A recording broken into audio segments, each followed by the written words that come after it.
नमस्कार। आज चुनाव आयोग ने अपनी बहुप्रतीक्षित प्रेस कॉन्फ्रेंस की 80 मिनट के लिए की और मैं कहूँगा चुनाव आयोग के इतिहास की शायद सबसे शर्मनाक प्रेस कॉन्फ्रेंस आयोजित की गई। पिछले 40 साल से मैं चुनाव आयोग को देख रहा हूँ, इसके बयानों को देख रहा हूँ, इसकी बहस, कंट्रोवर्सी सबको देखा है। चुनाव आयोग पे कीचड़ डालते हुए भी देखा है, आरोप लगते हुए भी देखा है, गलत आरोप लगते हुए भी देखा है। लेकिन इस किस्म की सीनाजोरी मैंने कभी नहीं देखी। संदर्भ समझिए, आज की प्रेस कॉन्फ्रेंस का संदर्भ क्या था? संदर्भ ये है, आज रविवार का दिन है। चुनाव आयोग सामान्यतः अपनी प्रेस कॉन्फ्रेंस रविवार से नहीं करता है। संयोग ये है कि आज का ही दिन वो दिन है। देखिए कैसा अद्भुत संयोग है। आज के ही दिन नेता विपक्ष राहुल गांधी और जिस राज्य में चुनाव होने वाला है बिहार, वहां के नेता तेजस्वी यादव और माले के नेता दीपांकर भट्टाचार्य और समूचा विपक्ष महागठबंधन बिहार में वोटर अधिकार यात्रा की शुरुआत कर रहा है। कैसा अद्भुत संयोग है कि एग्जैक्टली उसी दिन, रविवार के दिन, चुनाव आयोग एक प्रेस कॉन्फ्रेंस आयोजित करता है। लोगों को लगेगा शायद मीडिया मैनेजमेंट है। संयोग यह है कि आज ही के दिन सुबह द हिंदू अखबार में एक सर्वे छपा है। ये विशुद्ध संयोग है कि जिसने बाकी तमाम चीजों के साथ, ये सीएसडीएस का सर्वेक्षण है जो कि चुनाव आयोग की साख, उसमें लोगों को कितना भरोसा है उसको बरसों से देखता आ रहा है। कोई 25-30 साल से उसके आंकड़े पड़े और आज सुबह का सर्वेक्षण ये स्पष्ट दिखाता है कि चुनाव आयोग की साख आज जितनी नीचे है इस देश में, वैसी कभी नहीं। पूरे देश का सर्वेक्षण नहीं है, केवल कुछ राज्यों का है, परफेक्ट नहीं है। लेकिन उन राज्यों में भी कहीं पे भी चुनाव आयोग की साख इतनी नीचे नहीं थी, चाहे 2019 से तुलना कर लें या 2024 से तुलना कर लें। चारों तरफ चुनाव आयोग पर सवाल पूछे जा रहे हैं। ऐसे में चुनाव आयोग प्रेस कॉन्फ्रेंस आयोजित करता है तो मुझे लगता है चलिए कम से कम प्रेस कॉन्फ्रेंस तो की। शुरू में मुझे अच्छा लगा कि चलिए सब लोगों को बुलाया है, ऐसा नहीं लगा कि सिर्फ गोदी मीडिया को बुलाया है, बाकी लोगों को बुलाया नहीं। ऐसा भी नहीं लगा कि जो लोग सवाल पूछने वाले थे उनके सवालों को रोका गया। अच्छी चीज लगी। मुझे लगा चलिए आज तो कुछ पता लगेगा। लेकिन पता क्या लगा? पता लगा सवालों से मुंह चुराता हुआ चुनाव आयोग। इतने सवाल थे जिनका जो पूछे गए, और मैं दाद देना चाहता हूं पत्रकारों को जिन्होंने सवाल पूछे, बिल्कुल फ्लैट सीधे सवाल पूछे, कोई जवाब नहीं दिया।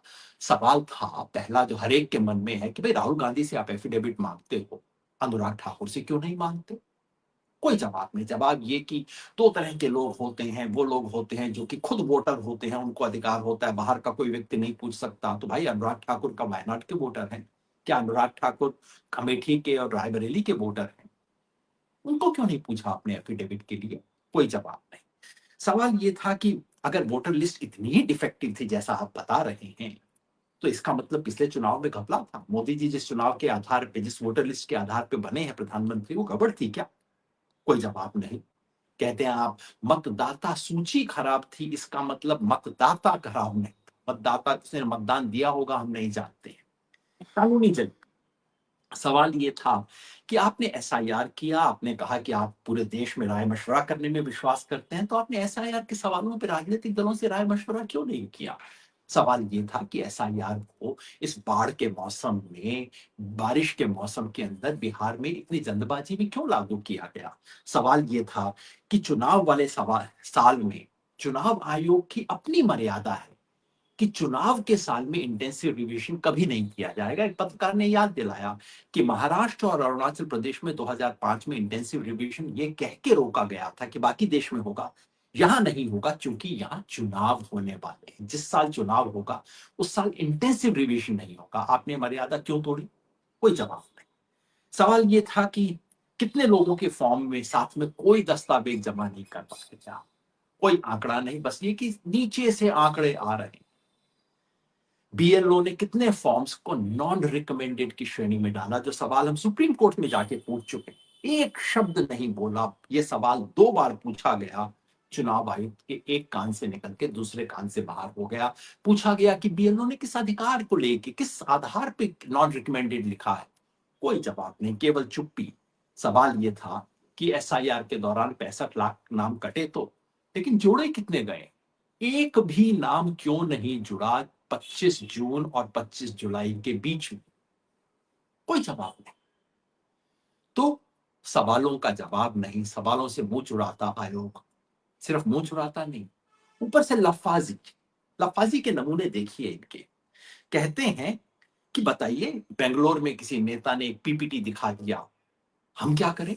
क्या हम इसके आधार पे 1.5 लाख लोगों को नोटिस दे दें, उन्हें दफ्तर में बुलाएं? हुजूर, किसी ने नहीं कहा। आपसे ये कहा गया कि आप जांच करो, अपनी जांच करो, आपके अफसर हैं, जाके जांच करो कि इस एक घर के अंदर 80 लोग कैसे हैं। किसी ने नहीं कहा कि उनको नोटिस दो। हाँ, जांच करने पर फ्रॉड के संदेह मिले तब आप नोटिस दो। क्यों लफाजी कर रहे हो? कहते हैं हम सीसीटीवी, माताओं बहनों के वोटर लाइन में लगे होने का सीसीटीवी कैसे दे सकते हैं? किसको उल्लू बना रहे हो आप? कौन माताओं और बहनों का सीसीटीवी मांग रहा है? केवल इतना कह रहे हैं कि आपने कहा कि शाम के वक्त आखिरी 1 घंटे में इतने लाख वोट हुए। विपक्ष कहता है कि आप सीसीटीवी इसलिए दिखा दो कि हमें पता लग जाए कि शाम 6 बजे के बाद लंबी लाइन लगी हुई थी। कोई माताओं बहनों के घूंघट के अंदर जाके कैमरा दिखाने को नहीं बोल रहा। आपको इस तरह की क्यों हल्की बातें करते हैं आप? कहा कि चुनाव से पहले इंटेंसिव रिवीजन होगा कि चुनाव के बाद में होगा। लफाजी, आपकी अपनी गाइडलाइन है कि उस साल में नहीं होना चाहिए, उसका जवाब दीजिए ना। मशीन रीडेबल डेटा देने से मैनिपुलेशन हो जाएगा। ज्ञानेश जी, आप उस देश में बात कर रहे हैं जहां आईटी जानने वाले करोड़ों लोग हैं। आप अपने सिस्टम पे, आप अपने कंप्यूटर में एक्सेस नहीं दे रहे हैं। आप किसी को कोई एक पेन ड्राइव दे रहे हैं। आपका किसी को पेन ड्राइव देने से आपका डेटा कैसे मैनिपुलेट हो जाएगा? क्या समझ रखा है आपने इस देश के लोगों को?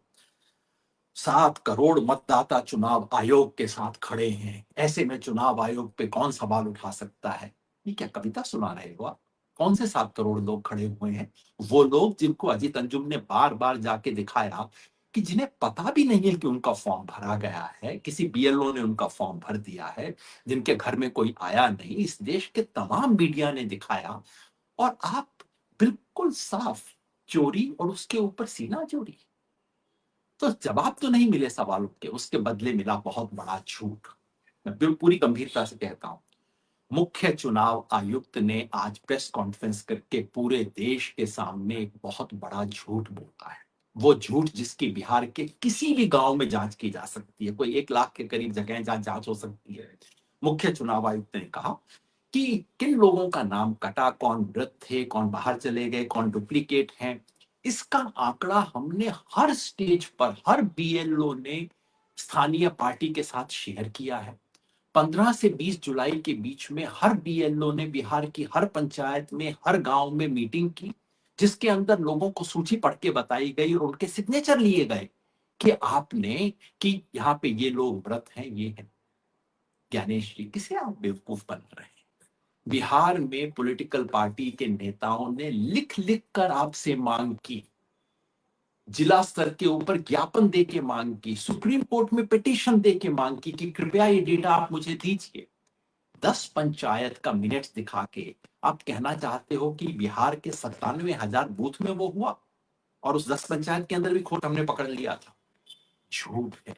इस देश का मुख्य चुनाव आयुक्त कितना बड़ा झूठ इस देश के साथ बोले, तो गांव, बिहार के किसी भी गांव में आपकी क्या इज्जत बचेगी? लोग कहेंगे वो आदमी जो इतना बड़ा झूठ बोलता है, हंसेंगे। पान पान की दुकान पे, चाय की दुकान पे माहौल उड़ेगा आपका। आपका हो या इससे मुझे फर्क नहीं पड़ता। आप भारत के चुनाव आयोग का मखौल बन रहे हो ज्ञानेश जी। इस सब के बदले में राजनीतिक निहितार्थ दिखाई, राजनीतिक निहितार्थ को छुपे हुए राजनीतिक संदेश। और वो राजनीतिक संदेश क्या थे? मतदाता बनना नागरिक का कर्तव्य है। मतलब ब्रैकेट में लिखा हुआ था हमारी जिम्मेवारी नहीं, आपका कर्तव्य, आप बना करो ना वोटर। अगर वोटर लिस्ट में कोई गड़बड़ है, पार्टियों की जिम्मेवारी है वो बताएं, मेरी जिम्मेवारी नहीं है। अगर पार्टियों ने नहीं किया तो मैं क्या करूं? अगर आप चुनाव आयोग हो, आपकी पहली जिम्मेवारी बनती है, बाकी सबकी नहीं।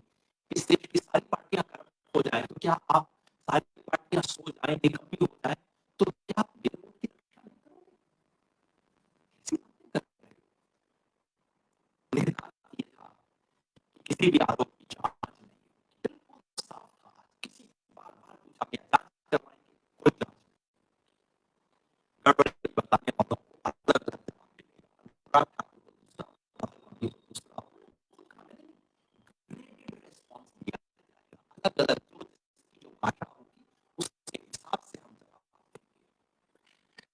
चुनाव आयोग चट्टान की तरह खड़ा है। सुनते लोग हंसी आती है, तो तुम इसके साथ चट्टान की तरह खड़े हो रहे हो, तो भाषा को किसके साथ खड़े हो? बीजेपी के साथ। मतलब नेता ये है कि आप चोरी नहीं, आप चोरी के साथ साथ सीना बहुत लोग के साथ मुझे कहना पड़ रहा है। 40 साल से चुनाव आयोग को देख रहा हूँ, चुनाव आयोग के पक्ष में दुनिया भर के अंदर डटे हुए प्यार करता था। जब अटल जी प्रधानमंत्री थे तब भी मैं चुनाव आयोग का गुणगान किया करता था, दुनिया भर में बुरा करता था। आज शर्म के साथ मुझे कहना पड़ रहा है, चुनाव आयोग ऐसा नहीं कि कभी खराब हुआ है, और ऐसा भी नहीं कि बीजेपी जाने के बाद गड़बड़ हुई, उससे पहले गड़बड़ थी, लेकिन आज जो चुनाव आयोग कर रहा है पिछले कई समय से, खासतौर पर इस क्रिटिकल मोमेंट, आज जरूरत ये है कि कल शाम तक जिसके मन में संदेह था, चुनाव आयोग उसको दिलासा देता है, चिंता न करो, ऐसी जांच होगी, दूध का दूध पानी का पानी होगा, किसी को सवाल उठाने का मौका नहीं मिलेगा, सब लोगों का विश्वास होता है। वही कहता है, मेरे मन में थोड़ा शक आ गया, लेकिन जब कितना ईमानदारी से किया गया, तब तक जिसके मन में संदेह था आत्मविश्वास में बदल गया। हो ना हो, हो ना हो गड़बड़ी कर रहे हैं। इस देश के विपक्ष के नेता को सवाल का जवाब देने के बजाय सवाल पूछने वालों पर सवाल कर रहे हैं। अच्छे लक्षण नहीं है। मैंने देश के चुनाव आयोग को बहुत नीचे भी देखा है, कुछ नीचे हरकतें करते भी देखा है, चुनाव आयोग को तमाम झूठे आरोप सहते हुए देखा है। 2002 में